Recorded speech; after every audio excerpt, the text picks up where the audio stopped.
أعوذ بالله من الشيطان الرجيم بسم الله الرحمن الرحيم ولئن أذقنا الإنسان منا رحمة ثم نزعناها منه إنه ليئوس كفور ولئن أذقناه نعماء بعد ضراء مسته ليقولن ذهب السيئات عني إنه لفرح فخور إلا الذين صبروا وعملوا الصالحات أولئك لهم مغفرة وأجر كبير فلعلك تارك بعض ما يوحى إليك وضائق به صدرك أن يقولوا لولا أنزل عليه كنز أو جاء معه ملك إنما أنت نذير والله على كل شيء وكيل أم يقولون افتراه قل فأتوا بعشر سور مثله مفتريات وادعوا من استطعتم من دون الله إن كنتم صادقين فإن لم يستجيبوا لكم فاعلموا أنما أنزل بعلم الله وأن لا إله إلا هو فهل أنتم مسلمون صدق اللہ العظیم۔ اور اگر ہم انسان کو اپنے پاس سے نعمت بخشیں پھر اس سے اس کو چھین لیں تو نا امید اور ناشکر ہو جاتا ہے، اور اگر تکلیف پہنچنے کے بعد آسائش کا مزہ چکھائیں تو خوش ہو کر کہتا ہے کہ آہا سب سختیاں مجھ سے دور ہو گئیں، بے شک وہ خوشیاں منانے والا اور فخر کرنے والا ہے۔ ہاں، جنہوں نے صبر کیا اور عمل نیک کیے یہی ہیں جن کے لیے بخشش اور اجر عظیم ہے۔ شاید تم کچھ چیز وحی میں سے جو تمہارے پاس آتی ہے چھوڑ دو، اور اس خیال سے تمہارا دل تنگ ہو کہ کافر یہ کہنے لگیں کہ اس پر کوئی خزانہ کیوں نہیں نازل ہوا، یا اس کے ساتھ کوئی فرشتہ کیوں نہیں آیا۔ اے محمد، تم تو صرف نصیحت کرنے والے ہو اور خدا ہر چیز کا نگہبان ہے۔ یہ کیا کہتے ہیں کہ اس نے قرآن از خود بنا لیا ہے؟ کہہ دو کہ اگر سچے ہو تو تم بھی ایسی 10 صورتیں بنا لاؤ، اور خدا کے سوا جس کو بلا سکتے ہو بلا بھی لو۔ اگر وہ تمہاری بات قبول نہ کریں تو جان لو کہ وہ خدا کے علم سے اترا ہے، اور یہ کہ اس کے سوا کوئی معبود نہیں، تو تمہیں بھی اسلام لے آنا چاہیے۔ قرآن کریم کی یہ آیات جن کا ترجمہ آپ حضرات نے سماعت فرمایا ہے، یعنی سنا ہے، اس میں اللہ تبارک و تعالیٰ نے تقریباً 4-5 باتیں بیان فرمائی۔ اس سے پہلے سبق میں اس سے پہلے سے مراد یہ ہے کہ 2 دن کی چھٹی ہونے سے پہلے میں کسی مجبوری کی وجہ سے میں بھی کہیں چلا گیا تھا، پھر یہاں دوسرا دینی پروگرام تھا، تو وہ بھی دین کا ہی پروگرام تھا، تو اس لیے 2 دن کی چھٹی سے پہلے جو سبق ہوا ہے تاکہ آپ کو بھی یاد آ جائے، اچھی طرح مجھے بھی یاد آ جائے۔ اس سے پہلے ایک آیت تھی اس سبق میں کہ یہ لوگ یہ کہتے ہیں حضور اکرم صلی اللہ علیہ وسلم سے کہ یہ عذاب لیٹ کیوں ہو رہا ہے، یہ عذاب آ کیوں نہیں جاتا ہے، اور ہم دیکھ لیں گے کیا ہو گیا۔ یہ بات آئی وَلَئِنْ أَخَّرْنَا عَنْهُمُ الْعَذَابَ إِلَىٰ أُمَّةٍ مَّعْدُودَةٍ، اس سے پہلے یہ بات گزری تھی۔ تو اللہ تعالیٰ نے فرمایا تھا کہ اگر ایک مقرر مدت تک، ایک متعین وقت تک اگر ہم ان سے عذاب روکے رکھتے ہیں تو یہ یوں کہتے ہیں کہ وہ کیوں نہیں آ رہا ہے۔ تو یہاں یہ فرماتے ہیں اس آیت کا جو پڑھی گئی ہے پچھلی آیت سے میں جوڑ بتا رہا ہوں کہ پچھلی آیت سے اس آیت کا جوڑ کیا ہے۔ اللہ تعالیٰ فرماتے ہیں اور اگر ہم انسان کو اپنے پاس سے نعمت بخشیں، انسان کے ساتھ 2 طرح کے معاملات ہوتے ہیں دنیا میں۔ پہلا معاملہ یہ ہوتا ہے کہ وہ بیمار بھی ہوتا ہے، تندرست بھی رہتا ہے، وہ خوش بھی رہتا ہے، مغموم بھی رہتا ہے، وہ مالدار بھی ہوتا ہے، وہ غریب بھی ہوتا ہے، اس کے ساتھ زندگی میں اتار چڑھاؤ آتے ہیں، کوئی بھی ہو سب کے ساتھ آتے ہیں، کتنا بڑا نمازی ہو، بے نمازی ہو، پرہیزگار ہو، متقی ہو، حضرت جی ہو، مولوی ہو، ڈاکٹر ہو، پرائم منسٹر ہو، انجینئر ہو، کوئی بھی ہو، سب کے ساتھ آتے ہیں۔ آپ کو ہوگا کیسے؟ دیکھو جو لوگ ملک کے بادشاہ ہوتے ہیں 5 سال کے بعد اتر جاتے ہیں، پھر بعد میں پھر جیت جاتے ہیں۔ یہ ان کا اتار چڑھاؤ ہوتا ہے۔ ایک مثال کے طور پہ ہی آپ سمجھ سکتے ہیں، اسی طرح آپ قیاس کر سکتے ہیں چیز کو۔ کسی کا بزنس سال کے 8 مہینے تک بہت شاندار چلتا ہے، اس کو بڑی خوشی رہتی ہے، بڑا اطمینان رہتا ہے۔ اچانک ایسا ہوتا ہے کہ سارے کے سارے حالات ڈگمگا جاتے ہیں۔ اس کو کہتے ہیں زندگی میں اتار چڑھاؤ کا آنا۔ ایسے میں 2 طرح کے لوگ ہوتے ہیں، ایک ایمان والا ہوتا ہے، ایک غیر ایمان والا ہوتا ہے۔ اتنی بات سمجھ رہے آپ؟ قرآن کریم نے اسی انسان کی سائیکولوجی کو اس میں بیان کیا ہے۔ سائیکولوجی کا مطلب یہ ہے، یعنی جو انسان جس طرح سوچتا ہے، اس کی نفسیات جو ہے اندر کی، جو اس کی فطرت ہے، اس فطرت کو قرآن نے ان پہلی 2 آیت میں بیان کیا ہے کہ ہر انسان کے ساتھ یہ ہوتا ہے۔ اب اس میں ایک مومن ہوتا ہے، ایک غیر مومن ہوتا ہے، ایک ایمان والا ہوتا ہے، دوسرا بغیر ایمان کا ہوتا ہے۔ جو آدمی بغیر ایمان والا ہوتا ہے، اس کا معاملہ یہ ہوتا ہے کہ وہ ہر طرح سے نا امید رہتا ہے، اور وہ یوں کہتا ہے کہ میں نے سب کچھ کیا ہے، میرا کچھ بھی نہیں ہوا ہے، میرا یہ نہیں ہوا ہے، میرا وہ نہیں ہوا ہے، اور وہ ہر بات میں نا امیدی کا ہی اظہار کرتا ہے۔ اور آج کل کے اس سوسائٹی میں بیٹھ جانے کی وجہ سے ہمارے بہت سارے مسلمان بھائی بھی جو تھوڑے دین کے لحاظ سے کم ہوتے ہیں، وہ بھی نا امیدی کا اظہار، جی میں تو مستقل دعا کرتا ہوں، میری دعائیں قبول ہوتی ہیں۔ یہ جملہ بولنا ہی بہت سخت گناہ ہے۔ اچھی طرح سمجھ لیجیے، میں بھی اپنے آپ کو کہہ رہا ہوں، آپ کو بھی کہہ رہا ہوں، ہم کتنی بھی نماز پڑھ رہے ہیں تو یہ کہنا کہ جی وہ میں نماز پڑھ رہا ہوں، میرا کام نہیں چل رہا ہے، یہ جملہ بولنا اتنا بڑا گناہ ہے، اتنا بڑا گناہ ہے، اتنا بڑا گناہ ہے کہ قرآن کریم کی صریح خلاف ورزی ہے۔ قرآن میں فرمایا گیا ہے لا تقنطوا من رحمت اللہ، اللہ کی رحمت سے نا امید نہیں ہونا چاہیے۔ بھائی ہم دعائیں مانگ رہے ہیں تو یہ کیا کہنا کہ جی مجھے برسوں ہو گئے، سال گزر گئے، یہ ہو گیا، فلاں ہو گیا، دعا مانگتے مانگتے میں تھک گیا ہوں۔ یہ جملہ بولنا کبھی کبھی انسان کو کفر تک پہنچا دیتا ہے۔ بہت سوچ سمجھ کے بول رہا ہوں میں، اور آج ہمارے سماج میں، سوسائٹی میں جملے عام ہیں۔ یہ جملے وہ لوگ تو بولتے ہیں جن کے پاس ایمان نہیں ہے، وہ تو کچھ جانتے نہیں ہیں۔ اسی کو قرآن کہتا ہے اور اگر ہم انسان کو اپنے پاس سے نعمت بخشیں، یعنی اس کے پاس آسائش ہو، آرام ہو، مزہ ہو، لذتیں ہوں، اس کے پاس جائیداد ہو، پلاٹ ہو، شاندار بلڈنگ ہو، اور اس کے اچھے اور اس کے بچوں کے اچھے جگہ رشتے ہو جائیں، تعلقات والے ہوں، ہر جگہ کوئی کام نہ رکتا ہو، یہ کہتے ہیں دنیا کی آسائش، اسی کا تو نام ہے۔ بھائی انسان کو کہیں کوئی ٹینشن نہ ہو، تو فرماتے ہیں پھر اس سے اس کو چھین لیں، یعنی اللہ تعالیٰ فرماتے ہیں پھر ہم اس کو ساری نعمتیں دینے کے بعد اس سے چھین لیں، اور نعمتیں نہ ساری ایک ساتھ چھینی، اللہ تعالیٰ چھینتے ہیں، اور نہ ساری ایک ساتھ دی جاتی۔ انسان کا یہی تو ہے کہ بھائی کچھ اس کے پاس ہوتا ہے، کچھ اس کے پاس نہیں ہوتا ہے۔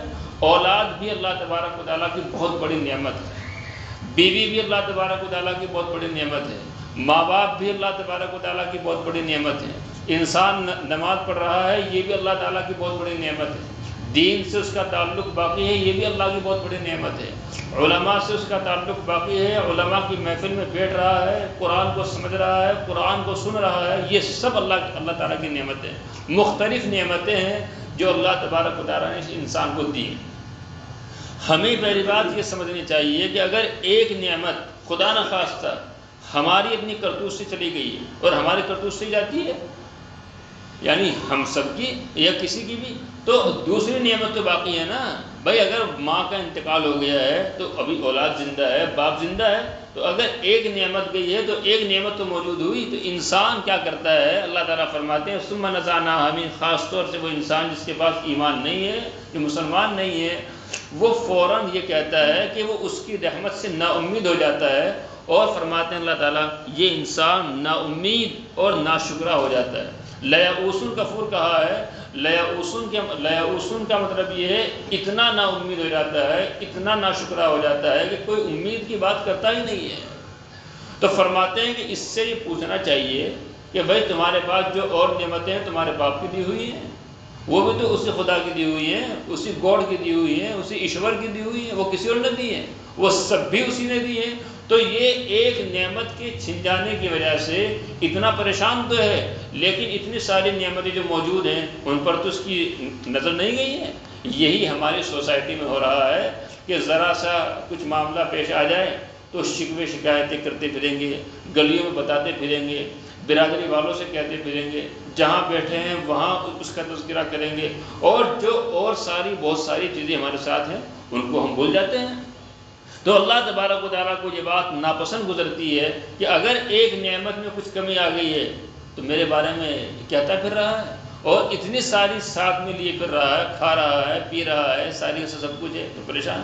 اس کی مثال ایسی ہے، خدا نخواستہ اللہ نہ کرے کسی کی ٹانگ ٹوٹ جائے، اب اس کے بعد جو بھی جائے، ارے بس یار ٹانگ ٹوٹ گئی یار بس کیا کروں، میں ہی دکھا، میرا ہی ایکسیڈنٹ ہونا تھا فلانا۔ وہ یہ نہیں دیکھ رہا ہے کہ اگر ایک ٹانگ ٹوٹی ہے تو ایک آنکھ باقی ہے، دونوں آنکھیں باقی ہیں، سونگنے کی طاقت باقی ہے، سننے کی طاقت باقی ہے، دماغ کے سوچنے کی طاقت باقی ہے، چلنے کی طاقت ہی تو ختم ہوئی ہے، باقی تو ساری نعمتیں موجود ہیں۔ تو اس ایک نعمت پر اگر کوئی کمزوری پیش آ گئی ہے تو اس نعمت کی وجہ سے ناشکرہ بن جانا یا نا امید ہو جانا یہ مسلمان کی شان نہیں ہے۔ بس یہ اس آیت کا خلاصہ ہے۔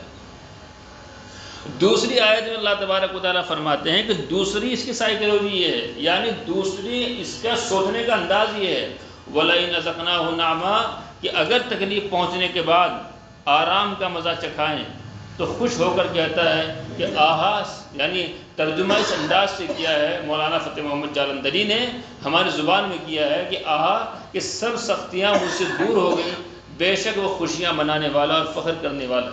جیسے ہی حالات چینج ہوتے ہیں، جیسے ہی جو ہے کیا ہمارے سماج میں اس کی مثال دی جاتی ہے، بات تو تھوڑی خراب ہے لیکن میں آپ کو سمجھانے کے لیے کہہ رہا ہوں، جیسے ہی چھپر میں جب آدمی رہ رہا تھا، جب اس کے کمرے میں ٹپ ٹپ ہوتی تھی، بارش آتی تھی، اس کا مکان بھیگ جاتا تھا، چارپائی بھیگ جاتی تھی، کچھ نہیں تھا، ڈبیا جلاتا تھا، موم بتی جلاتا تھا، جیسے ہی وہ حالات چینج ہوتے ہیں اور اس کے روم میں اے سی لگ جاتی ہے، پی او پی ہو جاتی ہے، شاندار مکان بن جاتا ہے لوگوں کو، تو اللہ تعالیٰ فرماتے ہیں جیسے ہی وہ پریشانیاں ختم ہوتی ہیں، یہ ایک میں نے مثال دی ہے، اور ہم اس کو نعمتوں سے نواز دیتے ہیں، تو اس کا مزاج یہ ہوتا ہے، یہ بڑے تکبر کے انداز میں کہتا ہے کہ اب کچھ ہونے والا نہیں ہے میرے ساتھ، جو ہونا تھا اب تو میں آرام سے جوں گا، اب تو میری واہ واہی ہے، اب تو میں اپنی عیش کے ساتھ، کون ہے جو میرے ساتھ، ارے بھائی میں کوئی ہے میرا مقابلہ کر، وہ اپنے دین بھول۔ اللہ تعالیٰ دیکھو قرآن کا انداز دیکھو،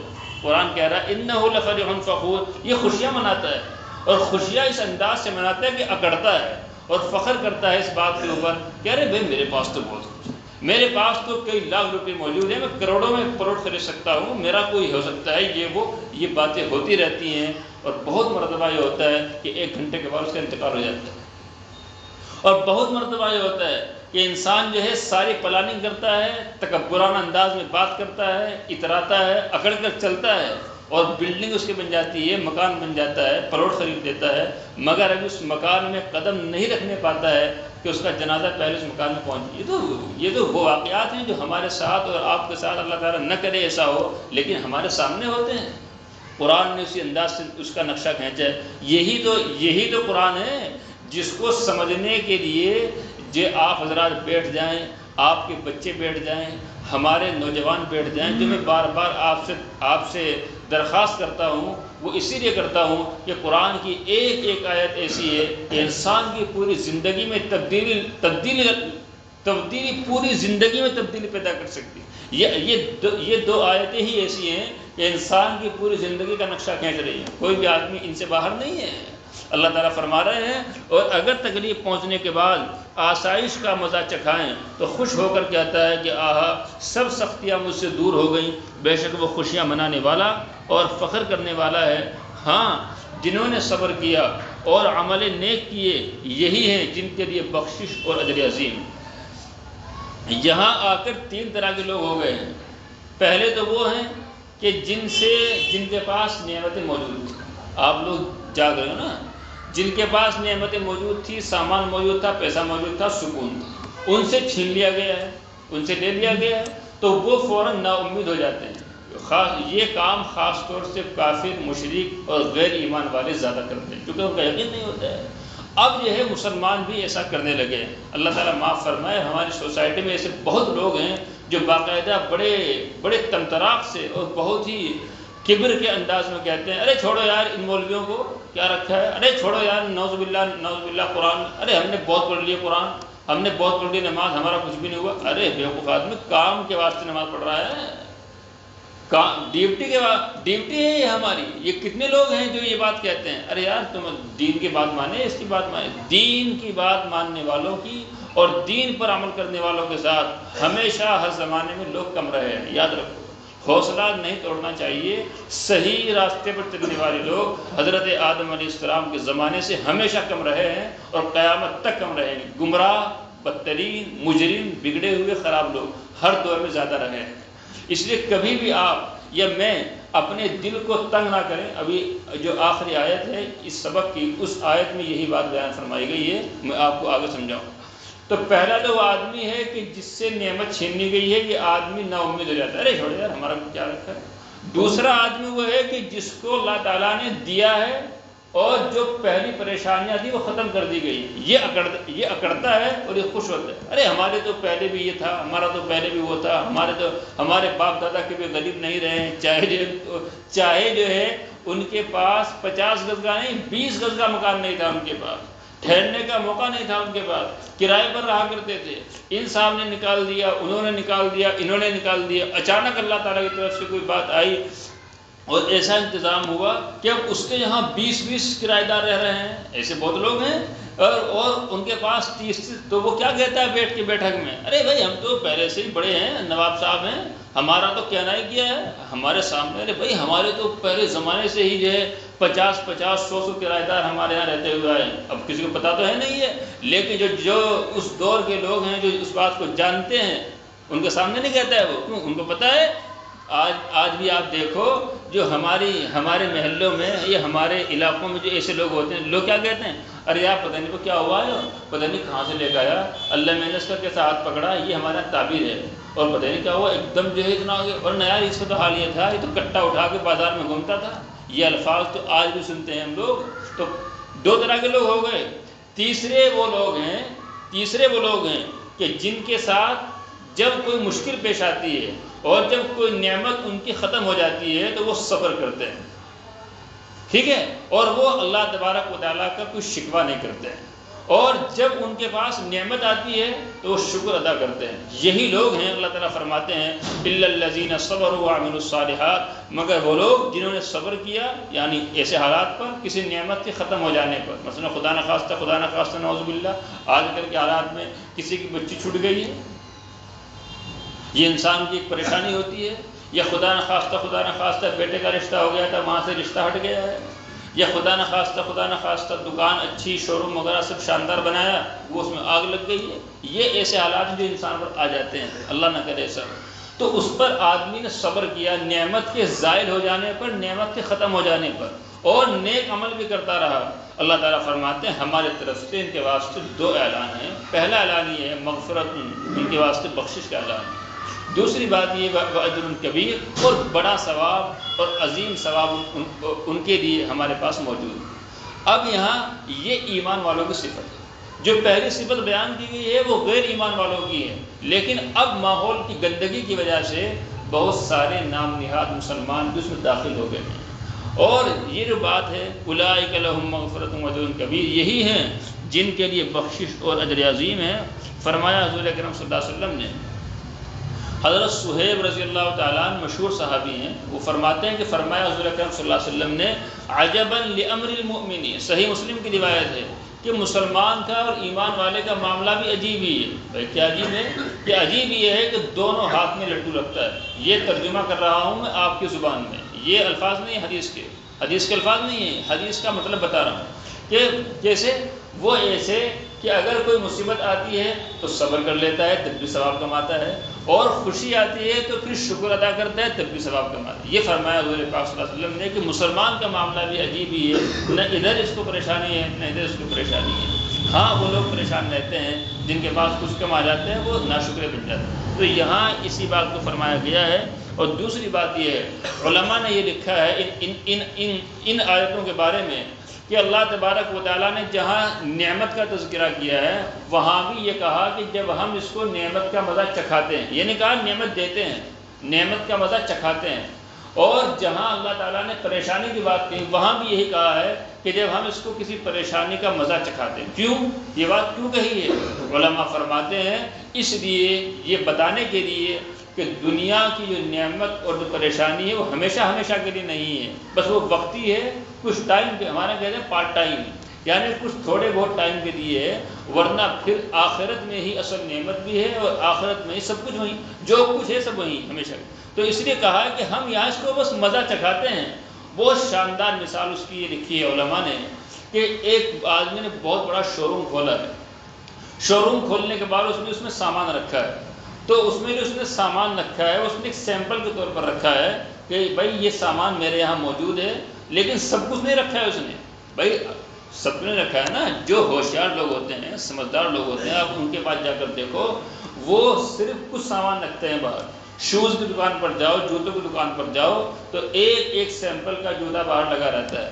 اور جب آپ اس سے جا کر کہو گے مجھے وہ چاہیے جوتے، تو وہ اندر جاتا ہے اور اندر سے گودام میں سے 20 ڈبے اٹھا کر لاتا ہے. تو گویا کہ وہ یہ بتا رہا ہے آپ کو کہ بس نمونے کا یہ ہے. اور بعد میں تو اللہ تبارک و تعالیٰ نے جو نعمت یہاں دی ہے وہ بھی ایک نمونہ ہے، بس ایک نمونہ ہے، ورنہ اصل چیز وہاں موجود ہے آخرت میں جو وہاں ملے گی. اسی لیے قرآن میں یہ بات کہی گئی. 2 بات. تیسری بات یہ ہے کہ حضور اکرم صلی اللہ علیہ وسلم کے ساتھ وہ کیا کرتے تھے؟ فَلَعَلَّكَ تَارِكٌ بَعْضَ مَا يُوحَىٰ. اور یہاں چلو میں آپ کو ایک بات اور سناؤں کہ انسان کو تکلیف آتی ہے. تکلیف تو آتی ہے. حضور اکرم صلی اللہ علیہ وسلم جب اعلان فرما دیا نبوت کا اور کچھ صحابہ کرام شروع میں ایمان لائے، ان میں ایک مشہور صحابی تھے، فضائل اعمال میں بھی ان کا قصہ. فضائل اعمال تو ایک عام کتاب ہے، لیکن فضائل اعمال کا نام اس لیے لے رہا ہوں کہ آپ اس کو اچھی طرح سمجھ لیتے ہو، ورنہ فضائل اعمال میں وہ بات دوسری بڑی کتابوں سے لکھی گئی ہے جو اصل کتابیں، معتبر کتاب، اوتھنٹک کتابیں جو ہیں ان سے لکھی گئی. فضائل اعمال جو کہ آپ لوگوں کے سمجھانے کے لیے فضائل اعمال کا ریفرنس دے رہا ہوں. اس میں کیا ہے؟ حضرت خباب ابن ارت رضی اللہ تعالیٰ عنہ کا واقعہ ہے. آپ نے سنا ہے کہ جو ان کا سردار تھا امیہ بن خلف، وہ خبیث کیا کرتا تھا کہ وہ ان کو ایسی لکڑی کے کوئلوں پر لٹایا کرتا تھا، ان کی قمیص وغیرہ اتار کر، کہ جو کیکر کی طرح کی ہوتی تھی. علماء نے لکھا ہے کہ وہاں ایک لکڑی ہوتی تھی جس کو غسانہ کہتے تھے. تو غسانہ جیسا یہاں کیکر ہوتا ہے نا، کیکر کا جو کوئلہ ہوتا ہے وہ بہت دیر میں ٹھنڈا ہوتا ہے. آپ کو سب کو معلوم ہوگا کیکر کا جو درخت ہوتا ہے وہ بہت ہی طرح سے پتھر کی طرح کا ہوتا ہے. تو وہ اسی لکڑی کے کوئلے کو جلاتا تھا، وہ سب کرتا تھا، اور پھر ان کو اس پر لٹا کر خود ان کی چھاتی مبارک پر کھڑا ہوتا تھا اور یوں کہا کرتا تھا خدا تعالیٰ اس کے قبر کو آگ سے بھرے. وہ یوں کہتا تھا کہ تم یہ کلمہ چھوڑ دو، بس جس کلمے کو تم نے پڑھا ہے تم اس کو چھوڑ دو. وہ کہتے تھے کہ کلمہ چھوڑنے کی کوئی چیز نہیں ہے، میں نے زبان دے دی ہے، میں نے دل سے اقرار کیا ہے، ہم اس کو چھوڑنے والا نہیں. پہلے لوگ نہیں، صحابہ کرام ہمارے آئیڈیل ہیں، اور صحابہ تو ہمارے لیے نمونہ ہیں. تو حضور اکرم صلی اللہ علیہ وسلم سے پوچھا گیا کہ سب سے زیادہ آزمائش میں کون مبتلا ہوا ہے؟ آپ نے ارشاد فرمایا الانبیاء. سب سے زیادہ آزمائش حضرات انبیاء علیہ السلام پر آئی ہے. ہم لوگ اپنے بارے میں مسلمان نہیں، ارے ایمان والوں کا بھی امتحان دیا جاتا ہے. فرمایا حضور اکرم، پھر پوچھا گیا کہ پھر کس پر آئی ہے؟ تو حدیث شریف کے الفاظ یہ ہیں الامثل فالامثل. جو آدمی انبیاء علیہ السلام سے جتنا زیادہ قریب ہے اتنی زیادہ اس کی آزمائش آئی ہے. اللہ تعالیٰ کا دستور یہ ہے، جو آدمی جتنا اللہ تبارک و تعالیٰ کا خاص ہوتا ہے تو اس کی آزمائش بھی اسی طرح کی ہوتی ہے کہ دیکھیں یہ ایسے حالات میں بھی ہماری ہی طرف متوجہ ہے، یہ لوگوں کی طرف بھاگ رہا ہے. تو آپ بہت سارے بزرگ اللہ والے ایسے ہوتے ہیں کہ ان کو پتہ ہے کہ ہمارے حالات کتنے مشکل ہیں. آج بھی ہیں ایسے لوگ، میں بھی جانتا ہوں ایسے کو، اور آج بھی ہیں ایسے کہ ان کو پتہ ہے کہ چاروں طرف سے سب کچھ پریشانی، مگر کسی سے زبان سے کہنے کو تیار نہیں ہے. بھائی ہمیں اتنے پیسے کی ضرورت ہے، ہمیں فلاں چیز کی ضرورت ہے، کبھی کہنے کو تیار نہیں ہے. بھائی کیوں؟ بس کیا کہتے ہیں، بھائی اللہ سے کہو، اللہ سے مانگو. آج بھی ایسے لوگ موجود ہیں اور انہی کی وجہ سے بھی یہ دنیا کا نظام چل رہا ہے. اس لیے کچھ بھی ہو جائے ٹھیک ہے، مجھے اور آپ کو تدبیر کرنی چاہیے، تدبیر بھی کرو۔ تدبیر کا یہ مطلب نہیں ہے کہ ہاتھ پیر باندھ لو، لوگوں سے کہو ملو جلو بھائی ہمارا فلاں سامان ہے، یہ ہے وہ کچھ بھی ہے، مگر اپنا دل وہیں اٹکا کر رکھو، اے اللہ اس معاملے کو آپ ہی آسان کر سکتے ہیں، یہ ذریعہ بن سکتے ہیں۔ قرآن میں فرمایا گیا وَيَسِّرْ لِي أَمْرِي، اے اللہ میرے کام کو آسان فرما دے۔ بیٹے کے رشتے کی فکر ہو، بیٹے کے رشتے کی فکر ہو، بچے کی تعلیم کی فکر ہو، کچھ بھی فکر ہو، پہلے ہم سب لوگ اللہ کی طرف رجوع کریں، یا اللہ آپ ہی میرے اس معاملے کو آسان کر سکتے ہیں۔ جب اللہ تعالیٰ آسان کریں گے تو وہ راستے آسان ہو جائیں گے، وہ آدمی خود آپ کے پاس آ جائے گا چل کر، ہاں بھائی کیا ہوا ہے، بھائی تمہارا کام میں کراؤں گا، آپ کو پتا بھی نہیں ہے، اسی کو کہتے ہیں، اسی کو قرآن نے بیان کیا ہے۔ اللہ تعالیٰ فرما رہے ہیں، تو میں نے یہ واقعہ آپ کو جو سنایا ہے حضرت خباب کا، یہ واقعہ اس لیے کہ دنیا میں اچھے ہوں یا برے ہوں آزمائش سب پر آتی ہے۔ نیک لوگوں کی جو آزمائش ہوتی ہے وہ اس لیے ہوتی ہے کہ دیکھیں کہ آئے باقی ہیں یا پھر جاتے ہیں، اور جو برے لوگ ہیں ان کے اوپر تو آتی ہے، برے لوگوں پر ان کی بگاڑ کی وجہ سے آتی ہے۔ سود کا کاروبار کر رہے ہیں تو آزمائش نہ ہے، آزمائش نہیں ہے، وہ عذاب ہوتا ہے۔ سٹا کھیل رہے ہیں تو عذاب نہ ہے، عذاب آئے گا۔ بھائی جب انسان نماز چھوڑ رہا ہے اور نماز چھوڑے اور سوچے ارے مجھے کوئی دقت نہیں ہے، تو ایک دن وہ آتا ہے کہ اس کو نماز چھوڑنے کی سزا بھگتنی پڑتی ہے، یہ اللہ کا نظام ہے نا۔ تو جو نیک لوگ ہوتے ہیں، نیک لوگوں پر جو آزمائش آتی ہے، کیونکہ آج کل کے دور میں یہ سوال بہت زیادہ، ارے یار یہ تو بہت پکا نمازی ہے، بتاؤ جی یہ بھی پریشان ہے، ارے بات ہی بیوقوفی کی ہے، تو یہ بات ہی بیوقوفی کی ہے۔ اس کے ساتھ مسائل اس لیے پیش آتے ہیں کہ دیکھنے کے لیے کہ ہماری ہی بات پر قائم ہے، یہ حالات اور مشکلات کو دیکھ کر بدل جاتا ہے۔ بھائی بہت سی مرتبہ ہوتا ہے، نہیں ہوتا ہے کہ آدمی بالکل ٹھیک ہے، میں اور آپ ٹھیک ہیں بالکل، اور کسی نے خام خواہ ہمیں چھیڑ دیا محلے میں، تو وہ حالانکہ اس کو پتا ہے کہ آدمی ٹھیک ہے، دماغ سے پاگل نہیں، ہاف مائنڈ نہیں ہے، مگر وہ چھیڑ کیوں؟ وہ اس لیے چھیڑتا ہے یہ دیکھنے کے لیے کہ یار یہ دیکھیں کچھ کہتا ہے نہیں کہتا ہے، حالانکہ اس کو پتا ہے کہ کچھ نہیں کہے گا، چھیڑ رہا۔ تو اللہ تبارک و تعالیٰ اس آدمی کو یہ آپ لوگوں کی برکت سے یہ مثال میرے دماغ میں آئی ہے تاکہ تم اس طرح سمجھ جاؤ، ورنہ یہ مثال ایک دم نہیں آتی ہے۔ کوئی نیک بندہ ہو اس کی برکت سے یہ بات آ جاتی ہے۔ تو بہت سی مرتبہ کوئی چھیڑتا ہے ہمیں اور پتہ ہے کہ وہ صحیح آدمی ہے، اس لیے کہ دیکھیں یہ آدمی کچھ پلٹ کر جواب دیتے ہیں۔ تو اللہ تبارک و تعالیٰ اپنے خاص بندوں کو کبھی کبھی جو آزمائش میں مبتلا فرما دیتے ہیں، اس لیے یہ دیکھنے کے لیے کہ دیکھیں ہماری طرف توجہ اور زیادہ بڑھتی ہے، یہ حالات کی سختی سے تنگ دل ہو جاتا ہے۔ اور جو لوگ برے ہیں وہ تو ہیں برے، بروں کے ساتھ تو برا ہونا ہی ہے نا بھائی، بروں کے ساتھ تو ان کی کرتوت سے برا ہو رہا ہے نا۔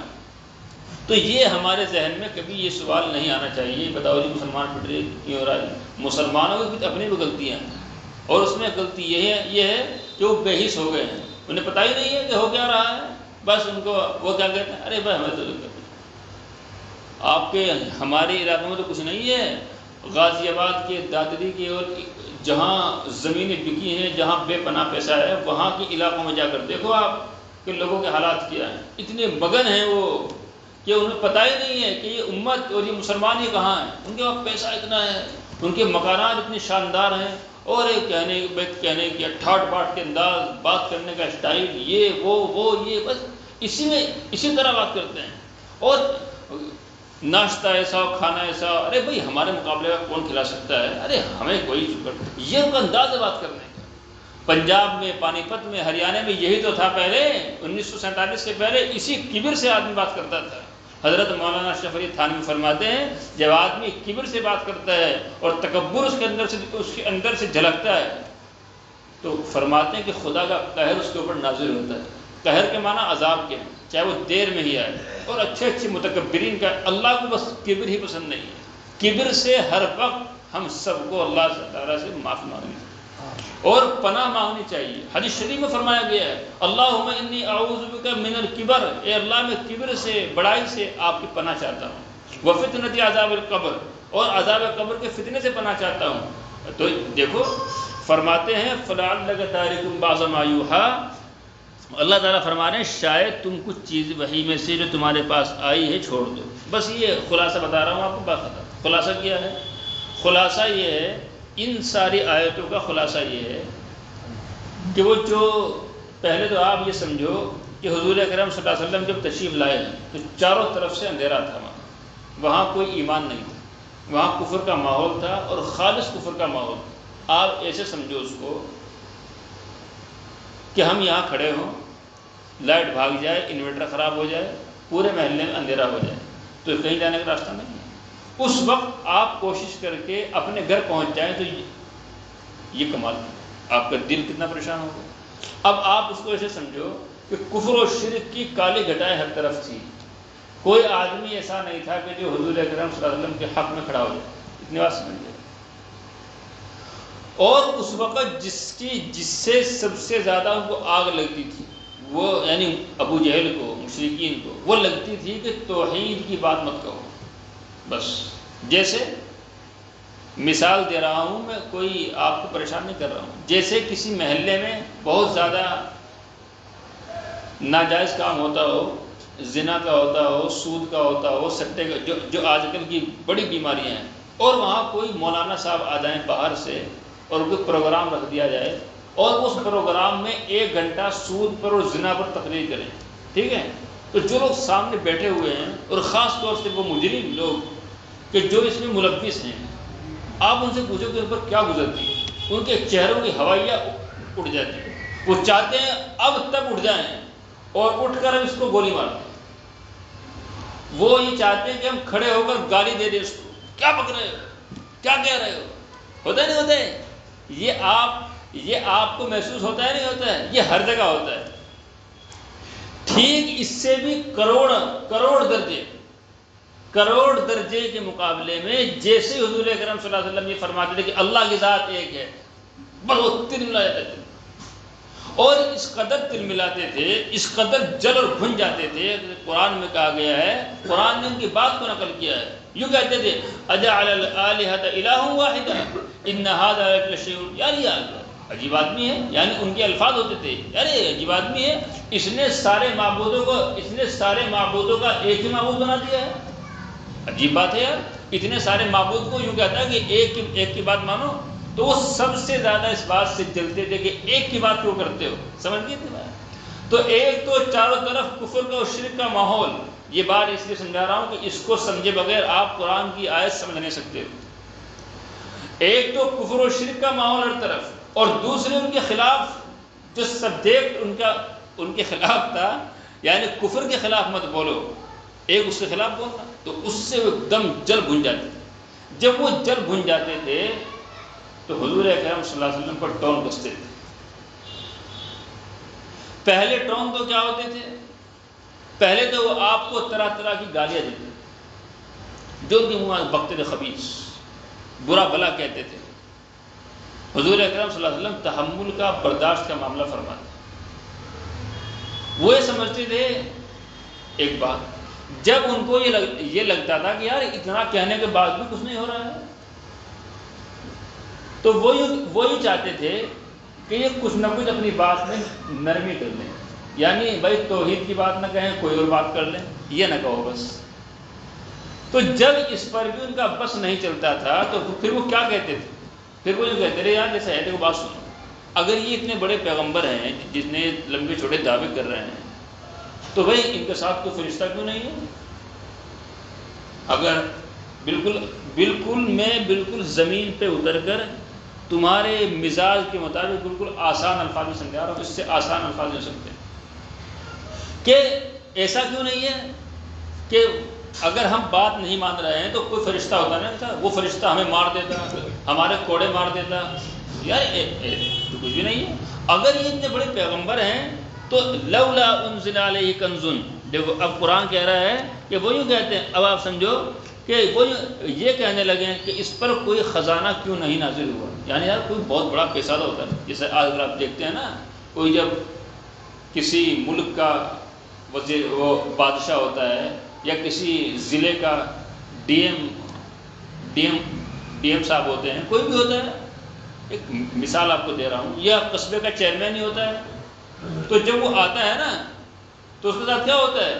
جتنا بڑا آدمی ہوتا ہے اس کے ساتھ اتنی گاڑیاں ہوتی ہیں، ایک آدمی اندر بیٹھا ہوا ہے اور 20 آدمی زمین پر دوڑ رہے ہیں اس کے واسطے، ٹھیک ہے؟ ارے صاحب آ رہے ہیں، صاحب جا رہے ہیں، لال کارپیٹ بچھا دیا گیا ہے، ہرا بچھا دیا گیا ہے، مکھی پر نہیں مار سکتی ہے، مچھر پر نہیں مار سکتا ہے، یہ باتیں نہیں، یہ صاحب آ رہے ہیں، فلاں صاحب آ رہے ہیں، اتنی فورس لگا دی گئی ہے، یہ ہوتا ہے نہیں۔ یہی وہ کہتے تھے کہ ان کے ساتھ تو کچھ بھی نہیں ہے۔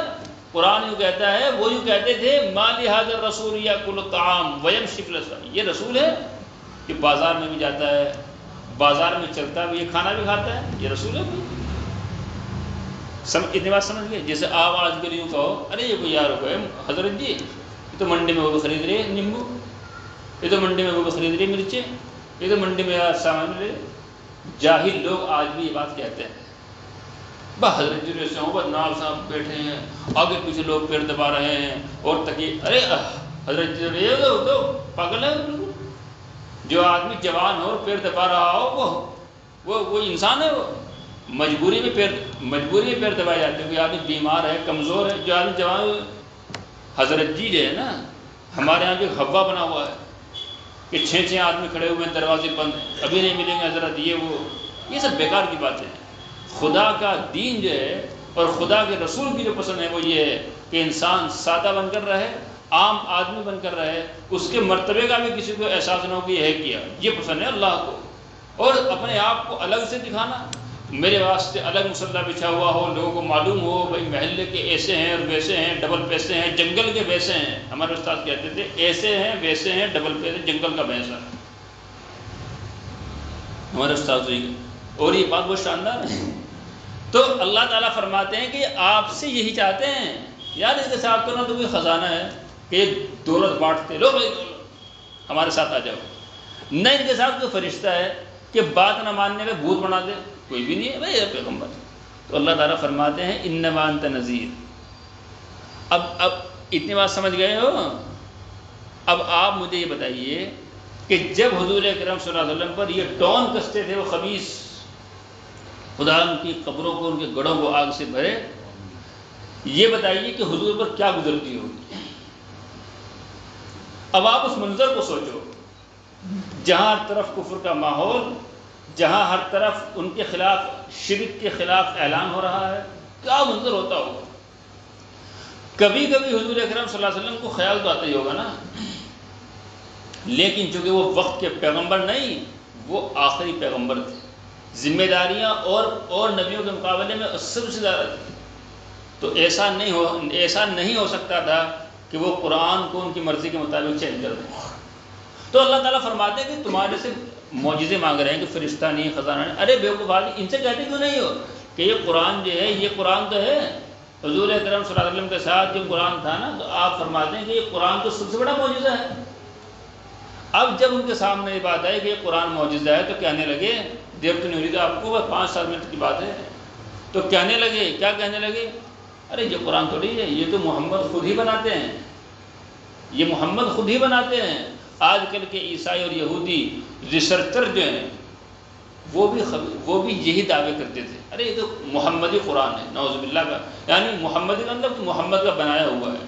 آپ نے اس سے پہلے سنا ہے، میں نے سنایا کہ وہ یوں کہتے تھے کہ فلاں ملک میں جیل خانے میں فلاں قیدی رہتا ہے، یہ اس سے سن کر آتے ہیں اور وہاں سن کر آنے کے بعد یہاں کا بیان کرتے تھے، یہ وہ الزام لگاتے ہیں۔ ان کو منہ توڑ جواب دیا جا رہا ہے، کہیں کہیں جواب منہ توڑ دینا پڑتا ہے کہ بھائی ٹھیک ہے، یہ بھی انسان ہے، تم بھی انسان ہے، تو تم ایک کام کرو نا، یہ تو اکیلے بنا رہے ہیں، قرآن یوں کہہ رہا ہے قُلْ لَئِنِ اجْتَمَعَتِ الْإِنسُ وَالْجِنُّ عَلَىٰ أَن يَأْتُوا، تم ایک کام کرو، تم جنات کو اور انسان کو سب کو جمع کرو اپنے ساتھ اور مل کر ایک صورت قرآن کی بنا کر لاؤ۔ سب سے پہلا چیلنج یہ ہے کہ ایک صورت لاؤ۔ وہ یہ کام تھوڑی ہو سکتا تھا، بہت سارے نالائقوں نے کوشش کی تھی، بنایا بھی تھا۔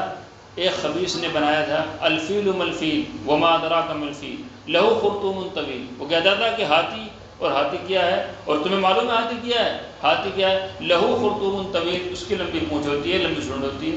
بھائی جاہل آدمی یہ ایسی بات واہیات، یہ تو سبھی جانتے ہیں کہ پونچھ لمبی ہوتی ہے، یہ ہوتا ہے، ایسے پاگل تھے اس دور میں، کیسے جاہل لوگ ہوں، جاہل کیا رہے وہ، کیسوں سے مقابلہ تھا حضور پاک صلی اللہ علیہ وسلم کا۔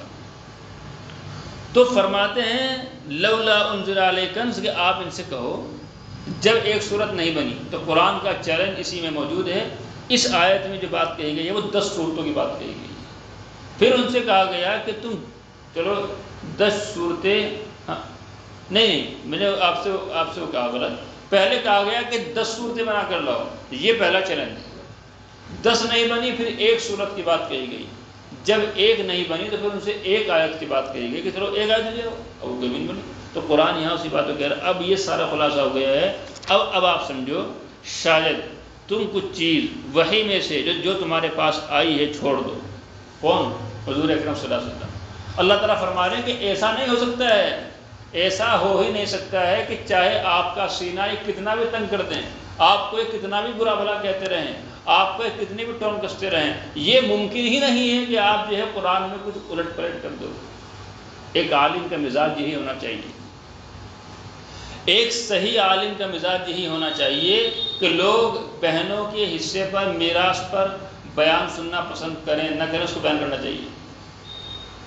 آج ہمارے یہاں صرف نماز کی بات ہوتی ہے، میں صاحب بھائی میں بھی اور آپ بھی، ہم سب اس میں شامل ہیں۔ جن برائیوں کے خلاف لوگ سننا نہیں چاہتے ہیں، ان برائیوں کے خلاف بولنا ہی دین ہے، بس یاد رکھو۔ اور جن برائیوں کے خلاف سب بول رہے ہیں، اس کا کیا ہے؟ جن برائیوں کے خلاف کوئی نہیں بول رہا ہے، اس برائی کے خلاف بولنا ہی دین، یاد رکھو۔ فرمایا حضور اکرم صلی اللہ علیہ وسلم نے، من احیا سنتی، جس نے میری سنت کو اس وقت زندہ کیا جب کوئی اس سنت پر عمل نہیں کر رہا تھا، تو اس کے واسطے 100 شہیدوں کا ثواب۔ اس کی مثال یہ جو میں آپ کو بار بار دیا کرتا ہوں کہ جمعے کے دن فجر کی نماز میں حضور اکرم صلی اللہ علیہ وسلم جن صورتوں کو پڑھتے تھے، ہمارے پورے قصبے سے، پورے علاقے سے وہ صورتیں پڑھنی ہی بند ہو گئی، بہت کم ہے، کوئی نہیں پڑھتا ہے۔ تو ایسے موقع پر ایک مثال دی میں نے آپ کو، جو آدمی اس موقع پر اس سنت کو ادا کرے اس نیت سے کہ وہ فلاں سنت ختم کر دی گئی ہے، چھوڑ دی گئی ہے، تو فرمایا حضور پاک صلی اللہ علیہ وسلم نے 100 شہیدوں کے برابر ثواب دیا جائے گا۔ تو آج تو اب آپ دیکھو، جو تمہارے پاس آئی ہے چھوڑ دو، یعنی ایسا نہیں ہو سکتا ہے کہ آپ چھوڑ دو گے اور اس خیال سے تمہارا دل تنگ ہو، کیونکہ آپ کا بھائی دیکھو، آپ یہاں بیٹھے ہوئے ہوں اور سارے کے سارے چپٹ کر ایک آدمی کو برا بھلا کہنے لگے ہیں، اور وہ آدمی طبیعت کا شریف ہو، کبھی گالی بھی دینے نہیں جانتا ہو، اس کو کتنی تکلیف ہوگی یار، میں کچھ کہوں، وہ بیٹھا بیٹھا روئے گا، اس کی آنکھوں میں پانی آ جائے گا۔ حضور اکرم صلی اللہ علیہ وسلم کو وہ کیا کیا کہتے تھے، ہمیں تو کوئی کہہ بھی نہیں سکتا ہے، کوئی نہیں کہہ سکتا ہے، وہ سب کچھ کرتے تھے، جہاں تک وہ گندگی میں پہنچ سکتے تھے وہاں تک وہ اس کا استعمال کرتے، زبان کا، دل کا، سوسائٹی کا، ہر جگہ۔ قرآن نے کیا لفظ استعمال، وَضَائِقٌ بِصَدْرِكَ، اور تمہارا دل تنگ ہو کہ کافر یہ کہنے لگے کہ اس پر کوئی خزانہ کیوں نہیں نازل ہوا، یا اس کے ساتھ کوئی فرشتہ کیوں نہیں آیا، اے محمد یاد رکھو۔ اللہ تعالیٰ فرما رہے ہیں آپ سے، یاد رکھو، یہ کچھ بھی کہیں آپ سے، آپ ایک بات یاد رکھنا بس، کیا، اِنَّمَا أَنْتَ نَذِيرٌ، آپ اللہ کی طرف سے لوگوں کو ڈرانے کے لیے بھیجے گئے ہو بس، ٹھیک ہے۔ اس کی مثال یہ ہے، کوئی کسی عالم کو یوں کہے کہ اے کیا کر رہے ہو، تو اس عالم کو یاد رکھنا چاہیے وہ عالم قرآن و حدیث کا علم پڑھ کر آیا ہے، بس لوگ جو گالی دے رہا ہے دیتے رہے، اس کو اپنے علم پر باقی رہنا ہے، اس پر عمل کرنا ہے، بس یہ اس کی مثال ہے۔ اللہ تعالیٰ فرما رہے ہیں انما انت نذیر، آپ یاد رکھو بس، آپ تو خدا کی طرف سے ڈرانے کے لیے، خوشخبری دینے کے لیے بھیجے گئے ہیں، بس کوئی نہ آپ کے ہاتھ میں نقصان ہے نہ آپ کے ہاتھ میں نفع ہے۔ لا املک لکم ضرا ولا رشدا، قرآن میں کہا گیا ہے کہ آپ اعلان کر دیجئے میں نے تمہارے نقصان کا مالک ہوں نہ تمہارے نفع کا مالک ہوں، بس آپ کسی فرماتے ہیں واللہ علی کل شیء وکیل، آپ تو ڈرانے کے لیے بھیجے گئے ہو، اللہ تعالیٰ اس کے اوپر نگہبان ہے۔ نگہبان یعنی خدا تعالیٰ آپ کی حفاظت فرمائیں گے اور دیکھ رہے ہیں کون آپ کے ساتھ کیا کر رہا ہے۔ اس لیے میں آپ سے کہتا ہوں، اگر ہمارے سامنے کوئی آدمی کسی دیندار آدمی کو، کسی عالم کو، کسی مفتی جو صحیح لوگ ان کو گالی دے رہا ہے پورا، اس سے کہو بھائی آپ زبان چکو، آپ کو پتہ ہی نہیں ہے وہ آدمی کیا کر رہا ہے، کیسا، ہمیں کیا پتہ ہے۔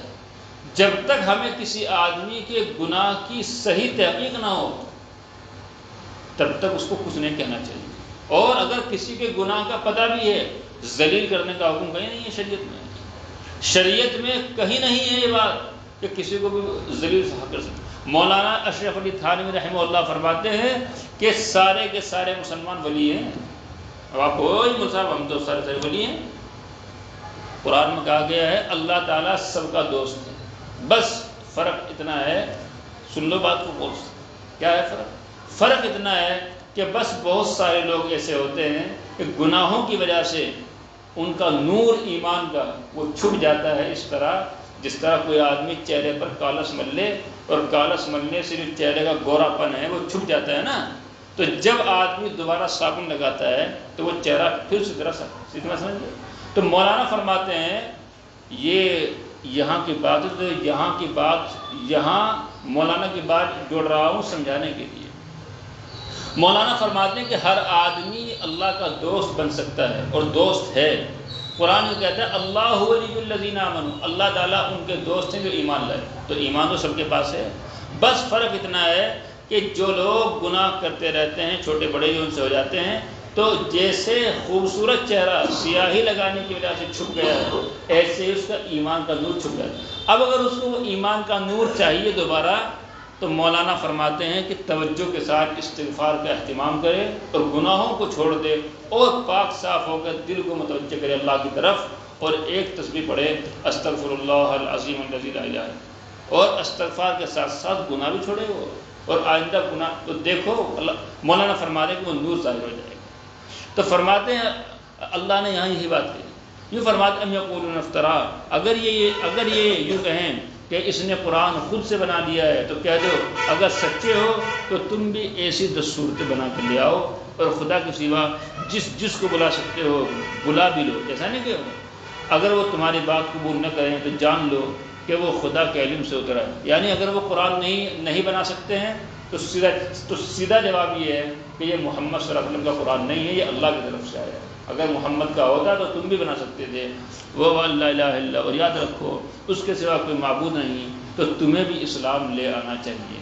آج کل جو ہماری بیٹیاں اور ہمارے بھائی جو نعوذ باللہ اسلام سے دور ہو رہے ہیں، قرآن ان کو اسلام کی دعوت دے رہا ہے. دیکھ رہا کیا کہ تم بھی اسلام لے آؤ. تو ہمیں اپنے بچوں کو اپنی بچیوں کو، یہاں بچیاں نہیں آ سکتی ہیں، نوجوان بھائی دوست سب آ سکتے. دیکھو میں واقعاً اپنے واسطے قرآن ایک ایسی چیز ہے جو انسان کی لائف کو بدلنے کے لیے کافی ہے. بس قرآن کو سیکھیے، قرآن کو سمجھیے، قرآن کو جانیے، اور زندگی میں آپ اور میں ہم سب مل کر روشنی حاصل کریں. اللہ تعالی ہم سب کو اس قرآن کے نور سے مالا مال فرمائے. اللہم لک الحمد حمدا کما ینبغی لجلال وجہک وعظیم سلطانک، سبحان اللہ وبحمدہ عدد خلقہ ورضا نفسہ وزنۃ عرشہ ومداد کلماتہ. اللہ لا الہ الا هو الحی القیوم، اللہ لا الہ الا هو الحی القیوم. اللہم صل علی سیدنا ونبینا محمد وبارک وسلم. اللہم لک الحمد حمدا کما ینبغی لجلال وجہک وعظیم سلطانک. اے اللہ اس قرآن پاک کے نور سے مالا مال فرما دے. اے اللہ اس کے خیر سے مالا مال فرما دے. ہماری نسلوں میں اللہ اس قرآن کے خادم پیدا فرما دے. اے اللہ اس قرآن کو بخشش کا ذریعہ بنا دیجیے، معافی کا ذریعہ بنا دیجیے. اس مجلس کو اللہ ہماری بخشش کا ذریعہ بنا دے، اپنی بارگاہ میں قبول فرما لے. اے اللہ اخلاص کے ساتھ قرآن پاک کے سبق کو کرنے کی، سننے کی توفیق نصیب فرما. یا اللہ خالص اپنی رضا نصیب فرما، اپنی خوشنودی سے مالا مال فرما. ہمارے بیماروں کو صحت نصیب فرما، کمزور حال لوگوں کی کمزوریوں کو دور فرما. اے اللہ جن کے ماں باپ جا چکے ہیں سب کو معاف فرما، ان کے درجات کو بلند فرما دیجیے. ہماری مساجد کی، خانقاہوں کی، مدارس کی حفاظت فرما. تبلیغی جماعت کی، دینی جماعتوں کی، دینی اداروں کی، دین کا کام کرنے والوں کی اللہ سب کی حفاظت فرما. اے اللہ جن جن لوگوں نے دین کے کام کیے ہیں اور دنیا سے چلے گئے ہیں اللہ ان سب کے درجات کو بلند فرما. اے اللہ جو لوگ دین کا کام کر رہے ہیں اور آپ کو ان کے کام پسند ہیں، اے اللہ ہر طرف سے ان کی حفاظت فرما. اے اللہ ہر طرف سے ان کی حفاظت فرما. اے اللہ یہاں یہ جو حضرات موجود ہیں، اے اللہ ان کی نسلوں کو، ان کے گھروں کو، ہمارے گھروں کو، ہماری نسلوں کو اللہ قرآن کی خیر سے آباد فرما دے، قرآن کے نور سے آباد فرما دے، قرآن کی برکتوں سے آباد فرما دے. اے اللہ اس قرآن کریم سے ہمارے دلوں کو زندہ فرما دے، ہمارے دماغوں کو زندہ فرما دے. اے اللہ ہمارے روح کو زندہ فرما دے. اے اللہ ہمیں اپنے گناہوں کا اقرار ہے، اپنے جرائم کا اقرار ہے. رات کی تنہائیوں تنہائیوں میں اور اے اللہ اکیلے پن میں اے اللہ لوگوں کے سامنے اچھے بن کر اپنے آپ کو نیک دکھا کر رات کی تنہائی میں رات کے اندھیرے میں اللہ نے کیا نہیں کیا ہے۔ اے اللہ آپ جانتے ہیں، اے اللہ کوئی نہیں جانتا اور لیکن آپ جانتے ہیں۔ اے اللہ اپنے فضل سے ہمیں معاف فرما دے، ہماری تنہائیوں کو پاک فرما دے، رات کے اندھیرے میں اے اللہ ہم سب کو گناہوں سے محفوظ فرما دے۔ اے اللہ یقیناً ہم مجرم ہیں، اے اللہ یقیناً مجرم ہیں، اے اللہ یقیناً مجرم ہیں۔ اے اللہ پھر بھی اے اللہ آپ کرم فرماتے ہیں، اے اللہ آپ رحم فرماتے ہیں۔ اے اللہ ہمارے جرم عظیم کو معاف فرما، اے اللہ ہمارے جرم عظیم کو معاف فرما، اے اللہ قرآن کی برکت سے معاف فرما، ہمارے ملک میں اللہ خیر کی ہوا چلا دے، سلامتی کی ہوا چلا دے۔ اے اللہ اس ملک کی حفاظت فرما، اے اللہ اس ملک میں امن و امان قائم فرما، اس ملک کے امن کو غارت کرنے والوں کو تباہ فرما۔ اے اللہ یا ان کو ہدایت نصیب فرما یا ان سے اللہ اس ملک کی زمین کو پاک فرما۔ اے اللہ جو کچھ مانگا ہے اس سے بھی مالا مال فرما، اور جو مانگنے سے رہ گیا ہے اور آپ اس کو ہمارے حق میں بہتر سمجھتے ہیں، اے اللہ اس سے بھی ہم سب کو مالا مال فرما دیجیے۔ ہمارے دلوں کی دنیا کو زندہ فرما دے، ہمارے دلوں کو زندہ فرما دے۔